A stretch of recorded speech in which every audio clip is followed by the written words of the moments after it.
حضرات، جن حالات سے پوری امت اس وقت گزر رہی ہے، اس میں اگر کوئی بیلنس شیٹ بنائی جائے تو چیلنجز بہت زیادہ ہیں، خوفناک قسم کے چیلنجز موجود ہیں جو امت کو کچھ کہنے اور سننے کی دعوت دیتے نظر آتے ہیں۔ اور اس کی وجہ سے ایسا بھی ہوتا ہے اور ہو رہا ہے کہ بہت سے اہم مسائل رہ جاتے ہیں، ان پر بات نہیں ہو پاتی۔ بعض علاقوں میں، حلقوں میں، دل و دماغ کی دنیا میں بعض چیزیں زیادہ اہمیت اختیار کر جاتی ہیں، اس کی طرف لوگ بڑھ جاتے ہیں۔ مجھ تک چونکہ گلہ پہنچا ہے اس لیے میں اس بات کو ضرور کہنا چاہتا ہوں۔ آپ کو یاد ہوگا پچھلے جمعے کو بھی، اس سے پہلے بھی سید علی گیلانی نے اپیل کی تھی مقبوضہ کشمیر کے لوگوں سے، اور پھر ان کے حوالے سے پوری دنیا کے اندر امت کے جیتے جاگتے دلوں سے کہ اہل کشمیر سے تو کہا تھا کہ وہ کیا کریں اور کس طرح گھروں میں رہیں اور کس طرح اپنی بات لوگوں تک پہنچائیں، لیکن اپنا کیس بھی از سر نو پیش کیا تھا کہ ہم جو قربانیاں دے رہے ہیں وہ کن مقاصد کے لیے ہیں، ہم جو جدوجہد آزادی کر رہے ہیں اس کا منتہا کیا ہے، اور جو مظالم ہو رہے ہیں اس کی تفصیل بھی انہوں نے بیان کی تھی، لیکن ہم بھی اس کا تذکرہ بوجود نہیں کر سکے، کچھ ایسی چیزیں ہو گئیں کہ۔ تو حقیقت یہ ہے کہ یہ امت کے ایجنڈے میں بدرجہ اولیٰ کشمیر کا ایشو موجود ہے۔ اسی طریقے سے فلسطین کے دہکتے ہوئے انگارے ہیں، چاروں طرف پھیلی ہوئی آگ ہے، ایک طوفان ہے کہ جو اٹھا ہوا ہے، اور آفرین ہے فلسطینیوں پر کہ وہ اس کا سامنا کر رہے ہیں، اور آفرین ہے کشمیریوں پر کہ اس کے باوجود آزادی کے نعرے لگا رہے ہیں۔ لیکن یہاں میں اس وقت ایک واقعہ سنانا چاہتا ہوں، عجیب و غریب واقعہ ہندوستان میں پیش آیا ہے، پہنچ گیا ہے لوگوں تک جستا جستا، لیکن جس طرح پہنچنا چاہیے تھا نہیں پہنچا۔ آپ کو یاد ہوگا سمجھوتا ایکسپریس کے حوالے سے، سمجھوتا ایکسپریس میں سارے پاکستانی تھے جو ہندوستان سے پاکستان آ رہے تھے، اس کو جلا دیا گیا تھا اور بڑے پیمانے پر لوٹ مار ہوئی تھی، اور مسلمان بڑی تعداد میں جل گئے تھے، اور مسلمانوں کو پکڑا گیا تھا اس میں۔ بھارت کا ایک مشہور سیاستدان ہے، بہت بڑا ٹیررسٹ اب تو کہتے ہیں اس کو، سوامی،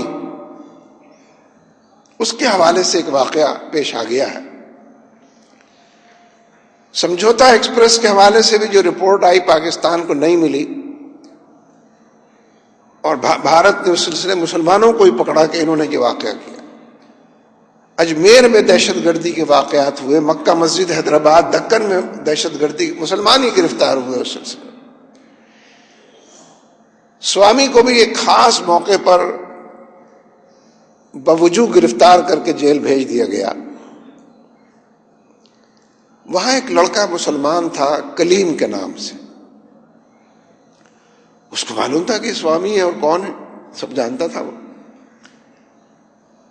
اس مسلمان کلیم کی بڑی شہرت پورے جیل میں تھی کہ یہ بڑا علو اخلاق کا مالک ہے، حسن اخلاق اسی پر اترا ہے جیسے، اور تواضع کرنا اور لوگوں کے ساتھ، اس لیے جیل کی انتظامیہ نے اس کو انتظامیہ میں شامل کر کے کلیم کو لوگوں کی خدمت پر مامور کیا ہوا تھا۔ اس کلیم نے سوامی کی بےحد خدمت، کھانے پینے کے معاملات میں، دوسری تمام چیزوں میں، تاکہ ایک دن سوامی نے کلیم سے پوچھ لیا تم کس جرم میں یہاں پر پہنچے ہو، اس لیے کہ اس کے نشانات دیکھے تھے، جو اس کے اوپر ظلم ہوا تھا، جو مار پیٹ اس کے ساتھ کی گئی تھی، جو ٹارچر کیا گیا تھا۔ اس نے کہا جی وہ جو حیدرآباد دکن میں مکہ مسجد پر حملہ ہوا تھا اور جس میں بڑے لوگ قتل ہوئے تھے، اس جرم میں میں یہاں تک پہنچا ہوں، اور یہ داستان بڑی طویل۔ سوامی نے یہ بات سنی تو ہکا بکا رہ گیا کہ یہ جرم تو میں نے کیا تھا اور پکڑا یہ گیا ہے، اور سزا یہ بھگت رہا ہے، اور اس قدر خوش اخلاق لڑکا اور ایسا بھلا اور نیک مسلمان۔ اس نے فوراً جیل کی اتھارٹیز سے، انتظامیہ سے رابطہ کیا سوامی نے کہ میں اقبال جرم کرنا چاہتا ہوں۔ انہوں نے کہا یہ ہمارا مسئلہ نہیں ہے، یہ تو عدالت میں ہوتا ہے اقبال جرم، مجھے مجسٹریٹ کے پاس لے جائے۔ دہلی کی عدالت میں اس نے کھڑے ہو کر کہا کہ سمجھوتا ایکسپریس کے ساتھ جو کچھ ہوا تھا میں نے کیا تھا، میرے ساتھیوں نے کیا تھا، اور وہ ہندو توا اور یہ سارے جو RSS کا نام لیا کہ RSS کا آدمی ہے پرانا، اور یہ جو مکہ مسجد میں دہشت گردی ہوئی اور درجنوں مسلمان اس کے اندر قتل ہوئے اور فلاں جگہ پر، یہ سب میں اس کا ذمہ دار ہوں، میں نے اس کو پلان کیا تھا، میرے ساتھ لوگ تھے۔ ظاہر اس اعتراف اور اقبال جرم کے نتیجے میں ایک سنسنی پھیل گئی، پوری ہندو نیشنلسٹ اور دہشت گرد تنظیموں کے اندر ایک شور و غوغا کا، لیکن اس نے تو اقبال جرم کیا اور اس نے کہا کہ جب تک مجھے کوئی سزا ملے، یہ ایک علیحدہ فلسفہ ہے جو اس نے بگھارا، میں اس طرف نہیں جانا چاہتا تھا، جب تک مجھے سزا ملے کہ یہ سارے جرم میں نے کیے ہیں، میں اقبال جرم کر رہا ہوں، جتنی مرتبہ مجھ کو پھانسی دی جائے میں اس کو قبول کرتا ہوں، اس لڑکے کو تو چھوڑ دیا جائے، کلیم کو، اس کا تو کوئی جرم نہیں ہے۔ ظاہر ہے اس طرح نہ کوئی چھوڑا جاتا ہے نہ کوئی پکڑا جاتا ہے۔ اس نے آصف علی زرداری کو بھی ایک خط لکھا، یہ ذرا دلچسپ سی بات ہے، خط تو اس نے اور ایک دو اور لکھے کہ میں جس حادثے سے، یہ واقعے سے گزرا ہوں، جو سرگزشت ہے، تھوڑا سا اس کا تذکرہ کیا ہے، اور پھر کہا ہے کہ میں چاہتا ہوں کہ آپ یا تو خود مجھے پاکستان کے دورے پہ بلا لیں یا بھارت کی حکومت مجھے بھیج دے، میں حافظ سعید کو بھی کچھ سمجھانا چاہتا ہوں، دہشت گردی سے معاملات نہیں طے ہوں گے، میں دہشت گردی کی طرف آیا تو حافظ سعید صاحب کے رد عمل کے طور، نہ وہ حافظ سعید کو جانتا ہے ٹھیک سے، نہ ان کے کام سے واقف ہے کہ اس طرح کی بات کی ہے، لیکن اس نے اس بات کو پھیلانے کی کوشش کی ہے کہ دہشت گردی کا علاج بھلے اور نیک رویے اور اچھے اخلاق ہے، اور اس لڑکے کی مثال، کلیم کی مثال بار بار اس نے دی ہے۔ اس کے نتیجے میں اس وقت بھارتی حکومت بہت ڈیفینسو پر ہے، اور پاکستان کی حکومت کو جو کچھ کرنا چاہیے وہ نہیں کر رہی ہے۔ سوامی کے اقبال جرم کے نتیجے میں پورا منظرنامہ بدل جاتا ہے، اور اس کے حوالے سے ہی وہ بات بھی آ گئی ہے کہ بمبئی کے واقعات جو دہشت گردی کے تھے، جس میں پاکستان کو ملوث قرار دیا جاتا ہے اور غلط قرار دیا جاتا ہے، اس کا بھی اس نے بتایا، جو کاروکاری وہاں پر ایک ٹھیک سے نام مجھے نہیں یاد آ رہا، اس کو قتل کیا گیا تھا، وہ بھی گواہ تھا میری طریقے کا، اگر اس وقت وہ زندہ ہوتا تو وہ بھی گواہی دیتا کہ یہ سارے واقعات ہم نے پلان کیے تھے اور ہم دہشت گردی کے علمبردار۔ دیکھیے پھر اس بات کو آپ سمجھیں کہ جن کو مذہبی جنونی کہا جاتا ہے اور دہشت گردی کا جو لیبل مذہبی لوگوں پر لگایا جاتا ہے، حقیقت یہ ہے کہ اگر اس پر بھرپور طریقے سے مفصل گفتگو اور بات چیت اور واقعات کے حوالے دے کر اور اعداد و شمار کی دنیا میں بس کر اس کام کو کیا جائے تو پتہ چلے گا کہ ہمارے آج کل کے لبرل اور سیکولر معاشروں کے اندر، جو مسلمانوں کے معاشرے بھی سیکولر معاشرے ہیں، اس میں یہ سارا کام جس کو لاقانونیت کہتے ہیں، جس کو خلاف آئین کہتے ہیں، جو ضابطے اور قاعدے کی خلاف ورزی سمجھے جاتے ہیں، جو انسانیت سوز حرکتیں سمجھی جاتی، مذہبی جنونی اس سے بے پرواہ ہے۔ اکا دکا واقعات کچھ مل جائیں گے رد عمل کے طور پر، مشتعل ہو کر کسی نے کیے ہوں گے، لیکن باقاعدہ ادارے یہ کام کرتے ہیں۔ ابھی سپریم کورٹ نے یہ بات کہی ہے کہ جتنی ایجنسیاں ہیں یہ لاقانونیت کی نظر ہو گئی ہیں، یہ اپنے آپ کو قانون سے بالا سمجھتی ہیں، انہوں نے لوگوں کو گمشدہ کر دیا ہے۔ مثل کے کیس کے اندر انہوں نے یہ آبزرویشن دی ہے۔ تو قانون سے بالا تر تو وہی لوگ ہو گئے جو قانون کو نافذ کرنے کے ذمہ دار ہیں۔ یہ تہمت کسی اور پر لگانا، اس حوالے سے کسی اور پر انگلی اٹھانا، اس عنوان کو سجا کر کسی اور کو دیوار سے لگانا، چننا، حقیقت یہ ہے کہ یہ بالکل واقعات، اس میں کوئی ڈیفینسو ہونے کی، دفاعی پوزیشن اختیار کرنے کی، معذرت خانہ رویہ اپنانے کی ضرورت نہیں ہے، لیکن یہ بات اسی وقت سے ہوگی جو کچھ ہو رہا ہے اس سے واقفیت بھی ہو اور دائرہ علم کے اندر بھی تھوڑی بہت شدبد ہو، تاکہ آدمی توہین رسالت کے حوالے سے بیان کر سکے کہ میں یہ برداشت نہیں کر سکتا۔ آپ یا تو قانون اپنا نافذ کریں، قانون آپ نافذ نہیں کریں گے تو میرے لیے بہت مجھ سے گلہ مت کیجیے گا کہ تمہارے اندر تمہاری قوت برداشت کیوں جواب دے جاتی، میں اس کی جو بھی توجیہ کروں، ایمان کے حوالے سے، عقیدے کے حوالے سے، نبی صلی اللہ علیہ وسلم سے محبت اور عشق اور تعلق کے حوالے سے، ان سے اپنائی جو بھی میں اس کی توجیہ کروں وہ میرے پاس موجود ہے، لیکن آپ اپنے قانون کو جو نافذ نہیں کریں گے، آپ کے قانون نافذ کرنے والے سب سے زیادہ خود اس کی خلاف ورزی کریں گے، تو پھر مجھ سے گلہ نہ کریں کہ تم ان راہوں پر کیوں نہیں چلتے جو ہم نے تمہارے لیے تجویز کی۔ یعنی حقیقت یہاں تک بھی پہنچنے کی اور بات کو پہنچانے کی ضرورت ہے۔ اس سلسلے میں اس وقت پورے مغربی دنیا میں بھی اس موضوع پر بہت کچھ چھپ رہا ہے، لیکن ایک وہ عصبیت کی اینک ہے جس سے لوگ دیکھتے ہیں اور قلم ہے جس سے لوگ لکھتے ہیں، یعنی یہ ٹھیک ہے، میں نے پہلے بھی ایک دو مرتبہ حوالہ دیا ہے کہ مغرب نے ایسے تھنک ٹینکس بھی موجود ہیں اور ایسی کتابیں بھی، اکیڈمیز بھی پیدا کی ہیں کہ جو نبی اکرم صلی اللہ علیہ وسلم کی شان کو بیان کرنے کے لیے غیر مسلم ہوتے ہوئے بھی ان کے کارناموں کو سمجھنے اور اس کی صحیح معنوں میں فہم پیدا کرنے کی بھی انہوں نے کوششیں کی ہیں. میں اس کا انکار نہیں کرتا. پچھلی دفعہ بھی میں نے ایک دو واقعات اس حوالے سے آپ کی خدمت میں رکھے تھے، لیکن بحیثیت مجموعی ان کا جو ذہن ہے وہ توہین رسالت کی سرپرستی کا ذہن، اس کو فروغ دینے کا ذہن، اس پر بڑے پیمانے پر احتجاج کر کے پوپ کی طرف سے بھی اور حکومتوں کی طرف سے بھی بیان دینے کا اور مذمت کا ذہن. اور ظاہر ہے کہ اس کو فیس کرنا ضروری ہے، بلکہ صحیح تو یہ کہ اسکوائرلی فیس کرنے کی ضرورت ہے، اس کا سامنا کرنے کی، اور اگر اس کے اندر کوئی دلیل موجود ہے تو اس کا مقابلہ کرنے کی ضرورت ہے. اور ناگزیر ہے کہ اس حوالے سے پھر اپنی حکومتوں سے بھی بات کی جائے، اپنے فرمانرواؤں کا بھی ذکر کیا جائے، جو مقتدر لوگ ہیں، جن کے پاس سارے اختیارات ہیں اور جن کی لب کشائی کے نتیجے میں ایک پالیسی کا اجرا ہوتا ہے، جن کے بولنے کے نتیجے میں ان گنت لوگ ہیں کہ جو ان کی حمایت میں بھی پھر بالآخر نکل سکتے ہیں. لیکن یہ جو غلاموں کی انجمن مسلمانوں کے حکمران کے نام سے بیٹھی ہوئی ہے، یہ سوائے اس کے کہ امریکہ کی تعریف میں رد اللسان ہو اور اس کی تمام پالیسیوں کو ہاں ہاں ہوں کریں، اس کے علاوہ کوئی کام ان کا نہیں. اسی لیے ہم اس دائرے میں بھی یہ سمجھتے ہیں کہ احتجاج کی ضرورت ہے، اپنی بات کو دور تک پہنچانے کی ضرورت. ایک سے زیادہ مرتبہ زیادہ ذمہ دار لوگوں نے بھی یہ بات کہی ہے کہ ناموس رسالت کی اس مہم کو سیاسی رخ دیا جا رہا. جب سیاست نے، سیاسی گورنر نے توہین رسالت کی ہے، جب ملک کے صدر نے اس بارے میں اس کا ریویو جائزہ لینے کے لیے کمیٹی بنائی ہے، تو معاملات تو سارے سیاسی ہیں. کس سے گلا کر رہے ہیں آپ نے تو خود ہی اس کو پولیٹیسائز کیا ہوا ہے. اس لیے اس پھپتی سے بچنے کی ضرورت نہیں ہے، اس پھپتی کا بھی سامنا کرنے کی ضرورت ہے کہ جو لوگ بین الاقوامی دائرے کے اندر ابھی تک 3 مرتبہ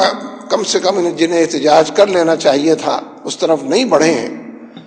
آخر ان کا نام کیوں نہ لیا جائے ان مجلسوں کے اندر جو مجلسیں بپھرے ہوئے لوگوں پر مشتمل ہوتی. ہم یہ درست نہیں سمجھتے، اس سے صحیح کام نہیں ہوتے کہ جب لاکھوں کی تعداد میں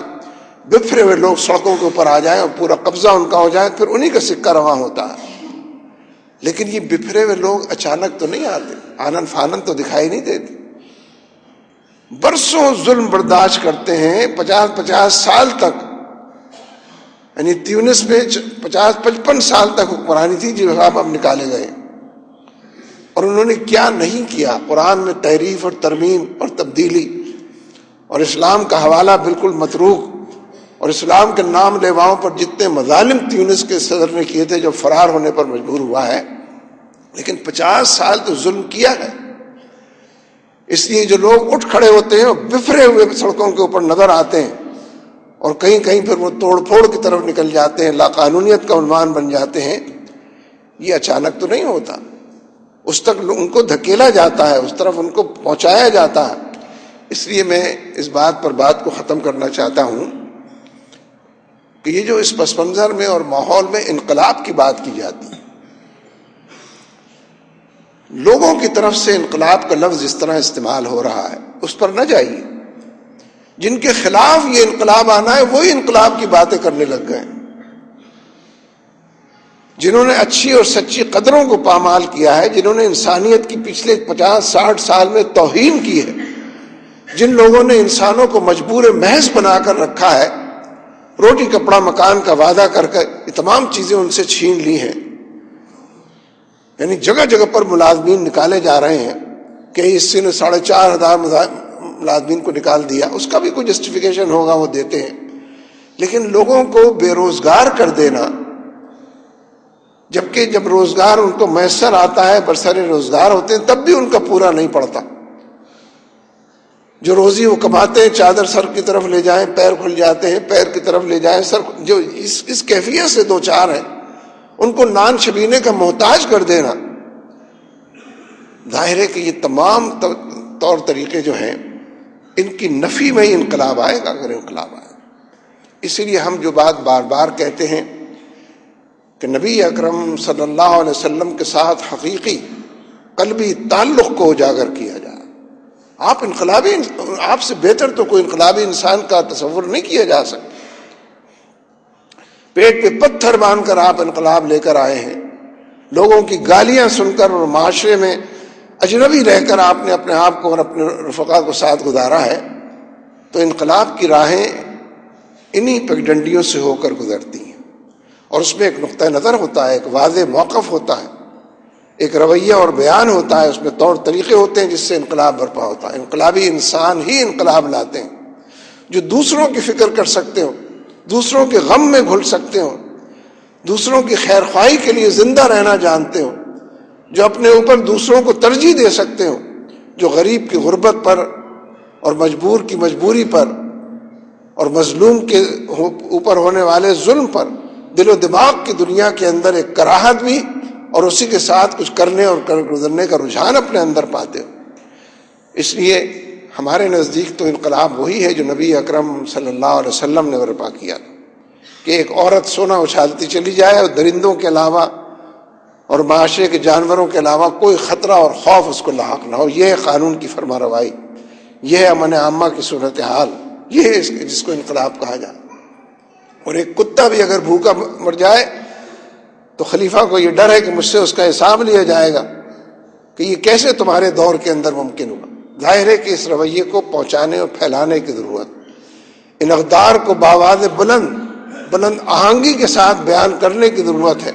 تاکہ لوگ اس انقلاب سے واقف ہو سکیں کہ جو قرآن و سنت پر مبنی انقلاب، جو نبی اکرم صلی اللہ علیہ وسلم کا برپا کیا ہوا انقلاب، وہ انقلاب کے جس کے نتیجے میں کیسے گئے گزرے لوگ تھے.